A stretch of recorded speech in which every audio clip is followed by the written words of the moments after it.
안녕하십니까. 박훈탁 TV입니다. 러시아가 미국에게 확실한 보복을 경고했습니다. 구독, 좋아요, 알림 설정, 자율구독료 부탁드립니다. 미국의 해병대 장교이자 UN 무기 사찰단이었던 스콧 리터가 X에 올린 동영상입니다. It's Sunday, and normally this is a day I like to take off and dedicate it to my family, but the events unfolding in Russia, I think, require at least some brief commentary.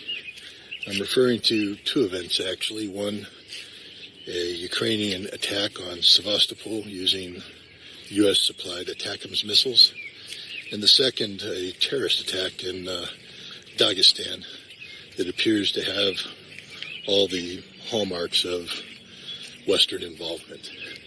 Let there be no doubt these are two direct attacks against Russia by proxies of the United States and of NATO.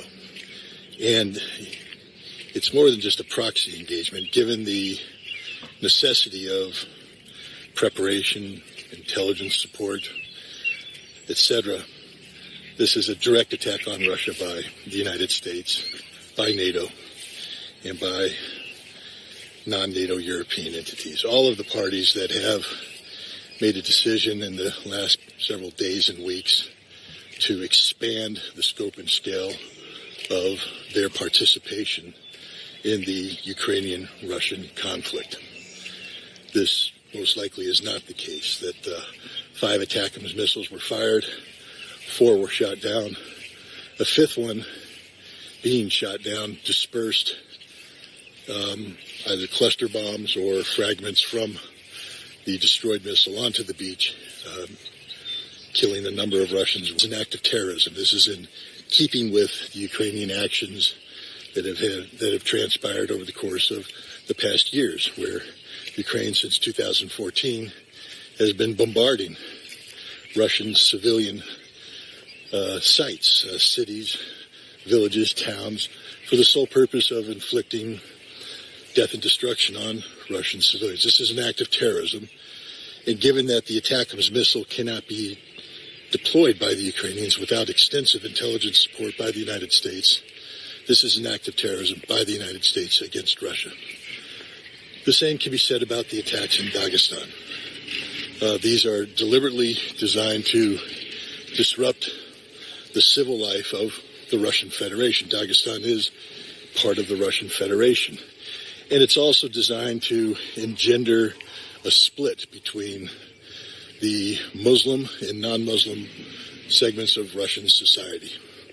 This is a tactic that goes back to the First Chechen War and the Second Chechen War, where the CIA and other European intelligence agencies sought to split Chechnya away from the Russian Federation.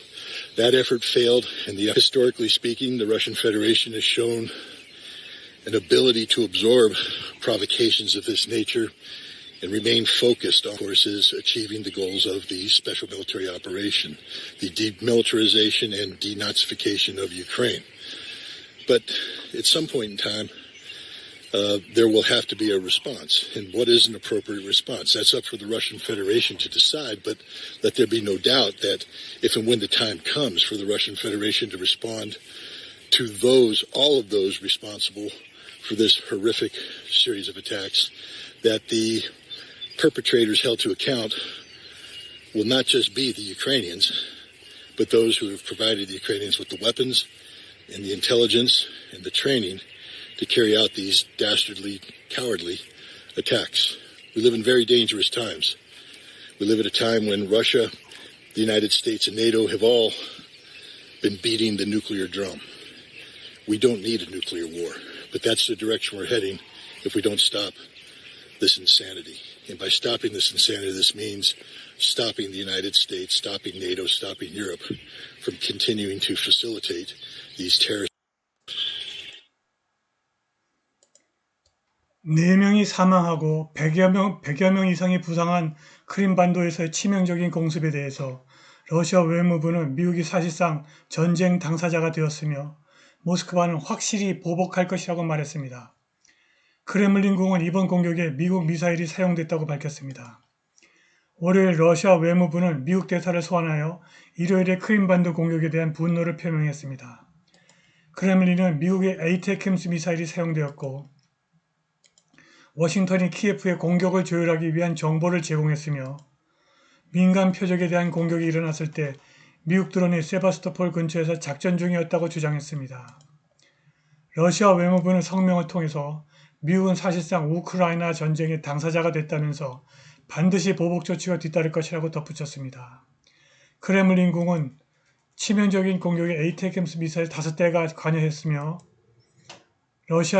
러시아 국방부는 4대를 격추했고 5번째 미사일이 민간인 지역에서 폭발했다고 보고했습니다.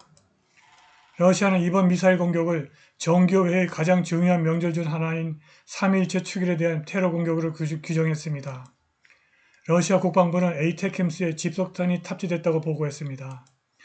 이러한 폭탄에는 자탄이 포함되어 있으며 넓은 지역에 작은 자탄을 뿌리기 위한 대인 무기로 설계되었습니다.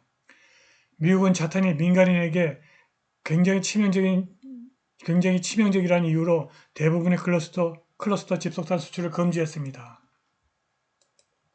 그런데 바이든이 집속탄을 우크라이나로 운송함으로써 이 법을 위반했을 가능성이 높습니다. 러시아 남부 다게스탄 공화국에서는 여러 무슬림 예배 장소에 대한 공격으로 최소 19명이 사망하고 25명이 부상당했습니다. 러시아 법집행기관은 이번 공격이 국제 테러 조직 지지자에 의한 것이라고 보고했으나 스캇 리터는 이것도 미국과 서방의 지시라고 단정하고 있습니다. 우크라이나에 대한 러시아의 보복은 이미 시작되었습니다. 4개의 강력한 공중폭탄이 동원된 러시아의 고정밀 공격으로 우크라이나 지휘소가 완전히 파괴됐습니다. 러시아 언론에 따르면 이번 공격에는 FAB-500 공중폭탄 4기가 사용됐습니다. 무게가 0.5톤이고 폭발물이 약 200kg에 달하는 FAB 시리즈 폭탄은 적의 방해시설이나 요새는 물론 군사산업시설을 파괴하도록 설계됐습니다.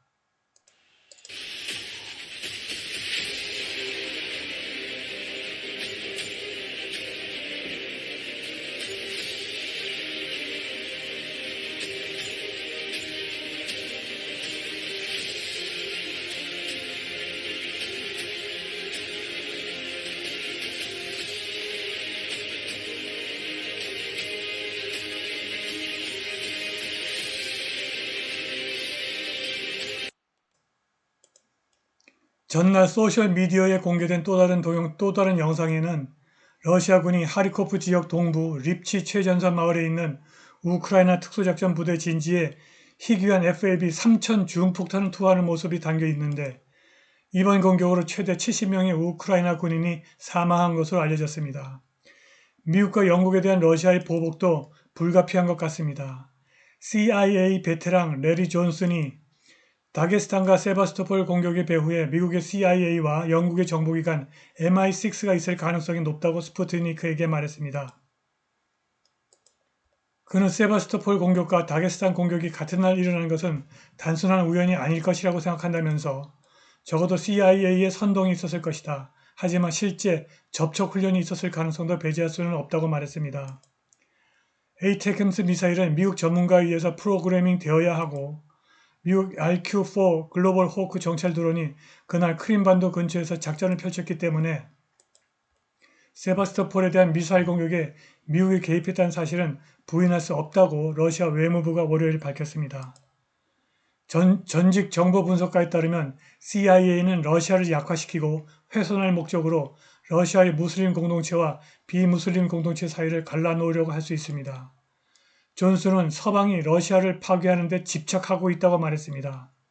그는 세바스토폴과 다게스탄에 대한 테러를 러시아를 약화시키려는 전반적이고 광범위한 계획의 일부로 봅니다. 이제 미국에 대한 러시아의 보복은 불가피해졌고 확실한 것 같습니다.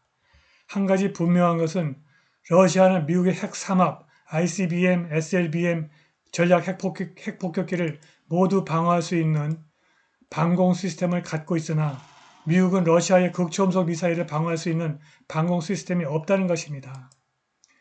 쿠바 앞바다에 있는 러시아의 전함과 핵잠수함은 미국인을 전멸시킬 수 있는 핵전력을 보유하고 있는 것으로 알려졌습니다. 미국이 러시아와 평화롭게 공존할 생각이 아예 없음을 러시아가 돌이킬 수 없는 방법으로 확인하는 바로 그 순간 러시아가 먼저 미국을 핵으로 때릴 수 있습니다. 오늘 방송은 여기까지입니다. 감사합니다.